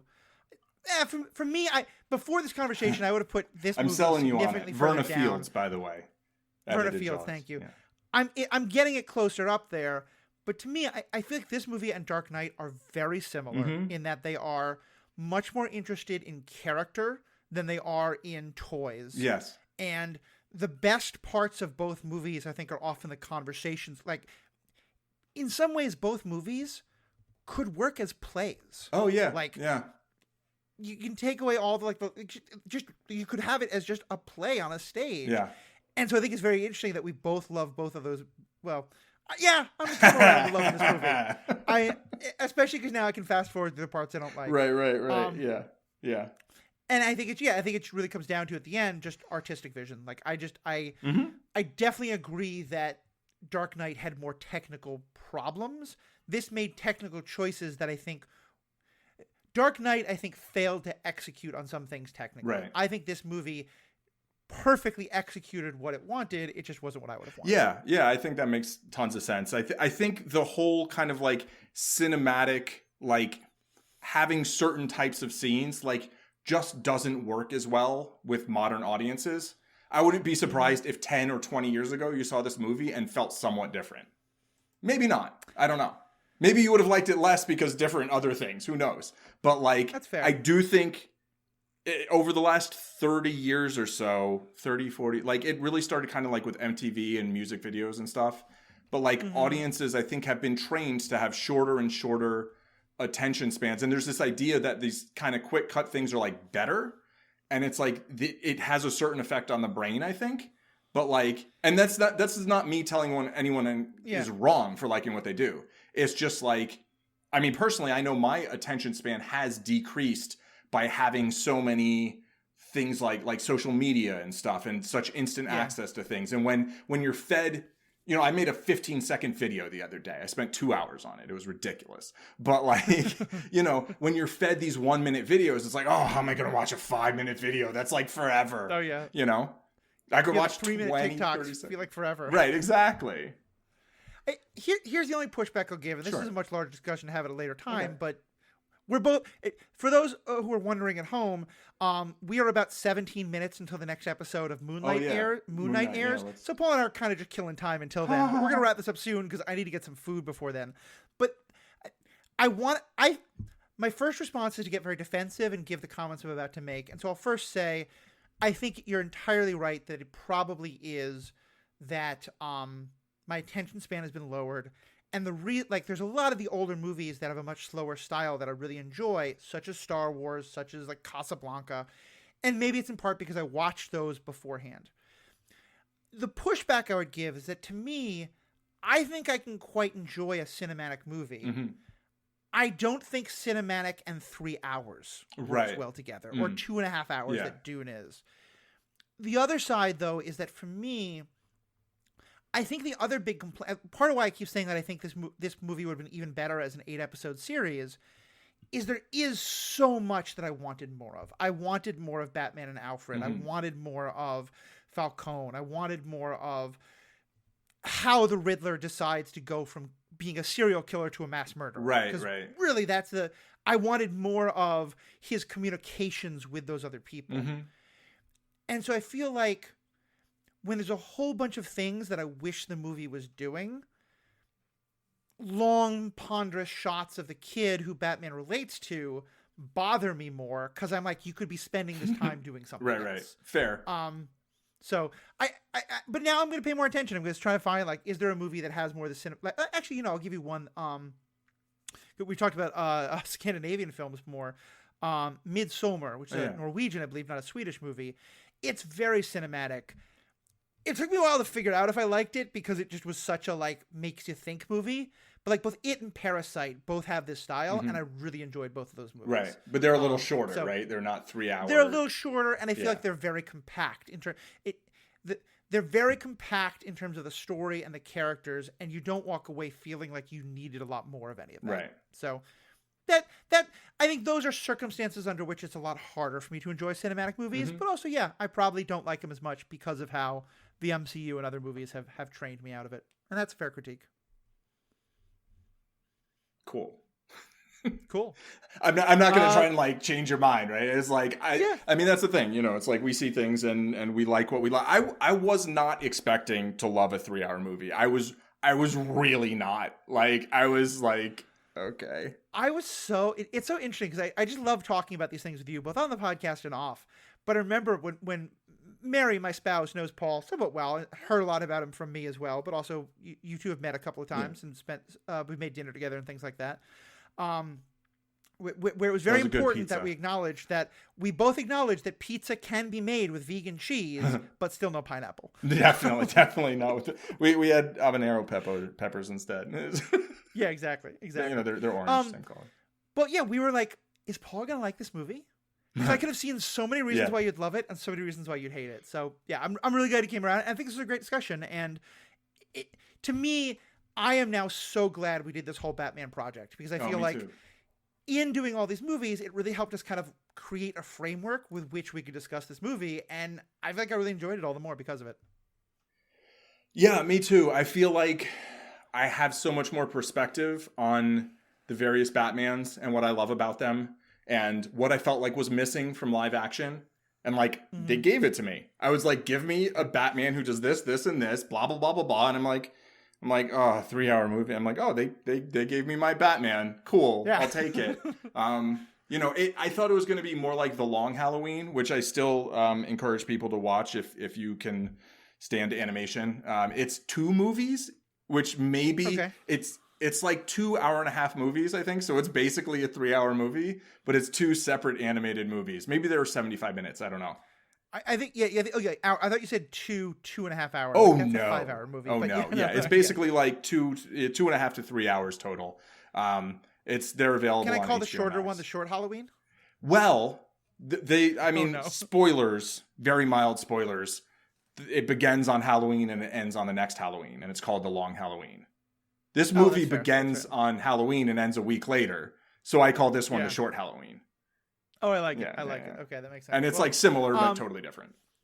This is now normally when I would ask Paul if there's any other last thoughts he wants to share, but frankly, he's given me such a good transition. Many last thoughts. I'm sure there are. But the thing is, we were just talking about how this framework we built over all these episodes really helped get us to this point of talking about this movie. I want to acknowledge Ashley Coffin was a big part of a lot of those. I'm very sad she couldn't be with us for this one. Just timing didn't work out. We're recording at what is the middle of the night for me, even more the middle of the night for her on the East Coast. But point is, for those of you who've been listening to all of our Batman coverage, or if you just tuned in for this one, would really love to hear your thoughts. If you go to theethicalpanda.com, there you'll find all the different social medias, all the different ways to contact us. Let us know what you think. Would love to hear your thoughts on the different characters. Is this your Batman? Do you not like it? Did you love the 3 hours? Do you wish there was less cinematography and artsiness? Did you want more car chases? Do you want more toys? How do you feel about manscaping? Let us know. Would love to hear your thoughts. You'll find all of that on theethicalpanda.com. If you go to manscaped.com, and it's with the ED at the end, manscaped, past tense. Manscaping can become in your future tense. Just use the code HEROEthics to get 20% off. Also, Paul does all sorts of great things under the name Zen Madman. Check out his poker videos. Check out all those great things. Check out all the other podcasts I'm a part of, all the great podcasts on the Stranded Panda Podcast Network. And most importantly, have a good day. Puzzles are a retreat from the horrors of the world. I should have ended with "take care of yourself." That's the thing to end on, because Selina, like, one of the first things she says to Bruce or to Batman is, "I can take care of myself," and the last thing he says to her is, "take care of yourself." All right, well, which I folks, think is very deliberate. Take care of yourself. Take care of others. Take care of your balls. Take care of your friends' balls, if your friends consent. Take care of this podcast so that we don't have to keep going deep into these ridiculous ad reads. And most importantly, take care of everyone. And have a nice day. A great day. Have a great day. And send us lots of feedback so we can do a feedback episode, because I need to talk more about this movie. There you go. And we're out. When all the heroes die, when all the heroes die.